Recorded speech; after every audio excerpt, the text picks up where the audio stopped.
Next up is Dr. Tope Oriola from the Faculty of Arts, Department of Sociology, who's going to talk to us about inchoate suicide missions, deathly resistance among female Boko Haram captives. Thank you. Thank you very much for having me. Boko Haram was established in the early 2000s as a social movement organization concerned with the puritanical introduction of a puritanical version of Sharia law in northern Nigeria. Its objectives began to evolve due to a constellation of external and internal factors immanent in the Nigerian political process. One of these factors was state repression, the most consequential of which was the assassination of the Boko Haram founder and hundreds of his followers in July of 2009. By 2011, Boko Haram began to deploy suicide bombers, male suicide bombers. By 2014, Boko Haram began to deploy female suicide bombers. And by 2017, Boko Haram had finally surpassed the LTTE, the Liberation Tigers of Tamil Elam, as the world's #1 user of suicide bombers. The youngest of the girls that Boko Haram made use of was only 7 years old. Now, deploying female suicide bombers has several operational advantages. Female suicide bombers are much more able to navigate security architectures much more easily. They're less likely to attract suspicions.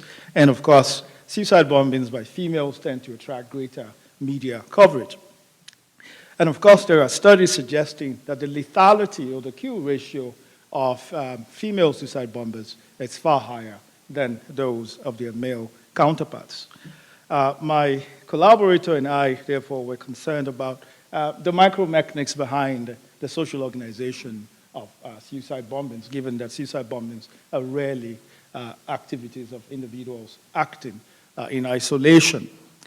And so we were interested in the way that these individuals were selected and why, despite indoctrination, some refused to carry out their missions. In other words, our focus was not why they did it, but why some chose not to do it.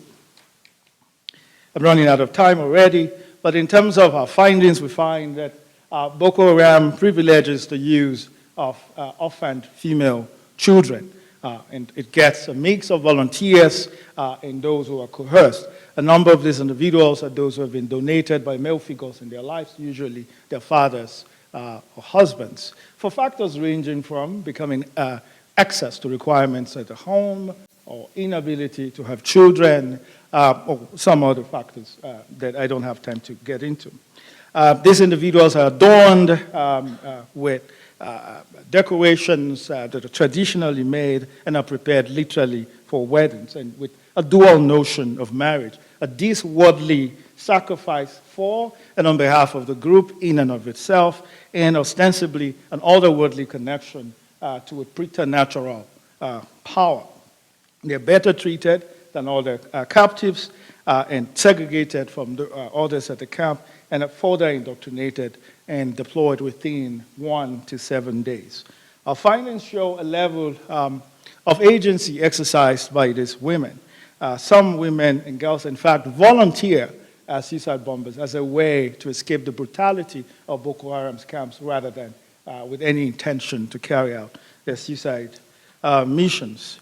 And so such persons, in fact, account for the growing number of people who have been arrested by state forces with suicide vests. We also find evidence of deathly resistance in existential gender politics at Boko Haram's camps. We find that female captives routinely conspire amongst themselves to assassinate male operatives who have been maltreating female captives. And they do this through the gender roles that they have been assigned, their responsibility for food and cooking at the camps, essentially poisoning the food of those operatives using glass that they would grind into tiny pellets. Overall, our study has implications for countering violent extremism in countries around the world. Thank you very much.